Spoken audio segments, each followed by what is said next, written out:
Hello everyone, आज की इस क्लास में मैं आप सभी को हाइट एंड डिस्टेंस का क्वेश्चन कराने वाली हूँ। ये क्वेश्चन एसएससी सीजीएल 2022 को 18 अगस्त 2022 को फर्स्ट शिफ्ट में पूछा गया ये क्वेश्चन है। जो भी क्वेश्चंस कराऊंगी हाइट एंड डिस्टेंस का, सभी क्वेश्चंस इंपॉर्टेंट है जो कि 18 अप्रैल को पूछे गए ये क्वेश्चन। पहला क्वेश्चन दे रखा है 10 मीटर और 17 मीटर ऊंचाई वाले दो स्तंभ भूतल में स्थापित हैं।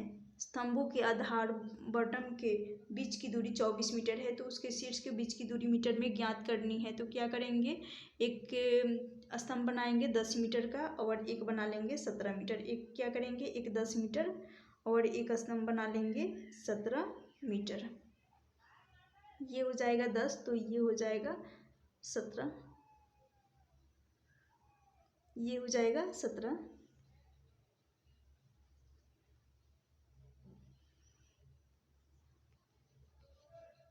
फिर इसको इससे मिला देंगे क्योंकि आधारों के बीच की दूरी 24 मीटर है। फिर इसको इससे मिला देंगे, दोनों साइड जो कि इक्वल हैं, ये और ये दोनों साइड इक्वल हैं, 24 है। फिर इसको इस लाइन से मिला देंगे, तो ये जो टोटल यहाँ पर जो टोटल है ये 17 मीटर की है। ये साइड जो कि 17 मीटर की है, तो यहाँ पर कर लेती हूँ। ये पूरी भुजा जो कि 17 है, यदि ये 10 है तो ये साइड भी दोनों इक्वल हैं, तो इस वजह से ये भी 10 हो जाएगा। और ये टोटल साइड जो कि 17 है, तो ये हो जाएगा 7, ये 7 हो जाएगा। यदि ये 24 है, क्योंकि स्तंभों के आधार के बीच की दूरी 24 मीटर है, तो यहाँ पर 24, जब ये 24 है तो ये भी 24 हो जाएगा। क्या निकालना है, यहाँ पर राइट एंगल ट्राइंगल एक समकोण बन रहा है, 90 डिग्री का कोण बन रहा है। तो 90 डिग्री के सामने जो भुजा होती है ये होता है सबसे बड़ी भुजा, जिसको कहा जाता है कर्ण।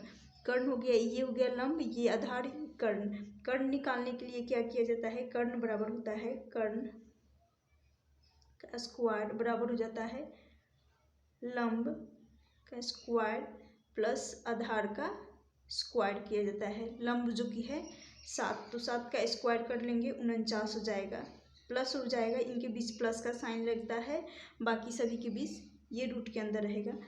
यदि आधार निकालना हो या लंब निकालना हो, उनके बीच माइनस का साइन लगता है, लेकिन सिर्फ कर्ण में प्लस लगता है। तो यहाँ 49 हो जाएगा, 24 का स्क्वायर कर लेंगे तो 24 का स्क्वायर हो जाएगा 576।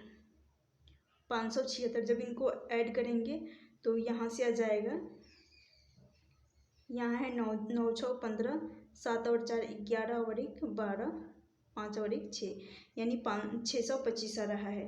तो कर्ण बराबर निकल कर आ जाएगा, कर्ण बराबर आ जाएगा, रूट से बाहर आएगा 25 हो जाएगा। और यही पूछा गया है, इस साइड की शीर्ष के बीच की दूरी जो कि 25 मीटर निकल कर आ जाएगी। ऑप्शन बी इस क्वेश्चन का राइट आंसर हो जाएगा, ए इस क्वेश्चन का राइट आंसर होगा। उम्मीद करती हूँ क्वेश्चन समझ में आ गया होगा, जो कि 18 अप्रैल 2022 को फर्स्ट शिफ्ट में पूछा गया क्वेश्चन है। नेक्स्ट क्वेश्चन है, दो मीनार पी और क्यू के पाद के ठीक बीच से उनके शीर्षों के उन्नयन कोण 45 डिग्री है और 60 डिग्री है। दो उन्नयन कोण है जो कि एक 45 एक 60 है। तो पी और क्यू की ऊंचाई का अनुपात पूछा गया है।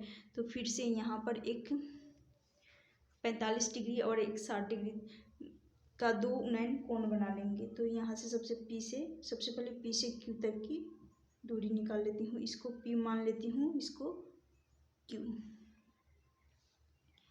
और ये हो जाएगा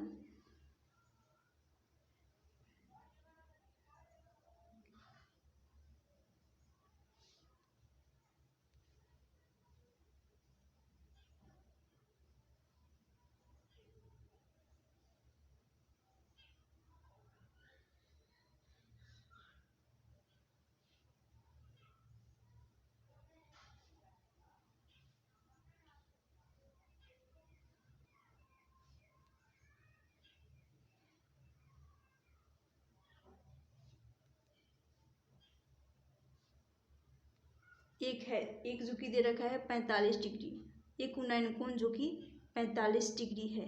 तो दूसरा कोण मान लूँगी 60 डिग्री। तो आप सभी को पता होगा, यदि हाइट एंड डिस्टेंस पढ़े होंगे, यदि आप सभी हाइट एंड डिस्टेंस पढ़े होंगे तो जब भी ये कोण 45 बनता है, 45 डिग्री बनता है, तो ये तो 90 डिग्री का हो गया, तो ये भी अपने आप 45 बन जाएगा।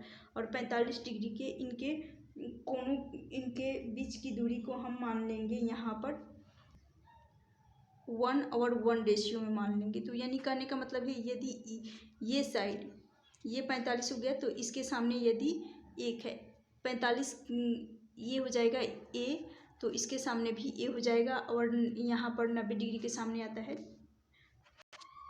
√2। फिर 60 वाला भी कंसेप्ट बता दे रही हूँ।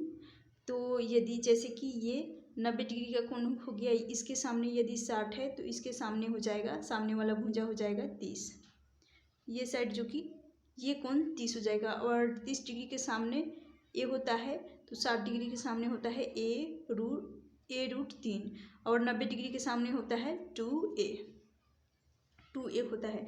तो जैसे कि ये कोण यदि 45 है, तो ये कोण भी 45 हो जाएगा। और इसको जब इस साइड को यदि हम इसको 1 माने हैं, तो 45 डिग्री के सामने यदि 1 आ रहा है, तो इस 45 के सामने भी क्या आएगा, 1 ही आ जाएगा। ये तो हो गया क्लियर। उसके बाद यदि इसको 30 मान रही हूँ, ये 60 है, 60 डिग्री का उन्नयन कोण है, तो इसको मान लूँगी 30। तो a बराबर 30 डिग्री, 30 और 60 वाला कंसेप्ट में होता है। यदि 30 डिग्री के सामने a होता है, तो 60 डिग्री के सामने a√3। तो यानी a बराबर 1 है, तो 60 डिग्री के सामने हो जाएगा a√3। तो यानी ये हो जाएगा। इसका मान पूछा गया है, p और q की ऊंचाई पूछी गई है। तो यानी p की ऊंचाई ये है, हाइट p की, और ये है q की ऊंचाई। तो ये है q की, तो यानी 1 आ जाएगा p/q। तो 1 आ जाएगा, p का हो जाएगा 1 और q का आ जाएगा √3। ये बराबर 1 है, तो सिर्फ √3 दिया जाएगा। यानी ऑप्शन ए इस क्वेश्चन का राइट आंसर हो जाएगा। उम्मीद करती हूँ ये क्वेश्चन भी आप सभी को समझ में आ गया होगा।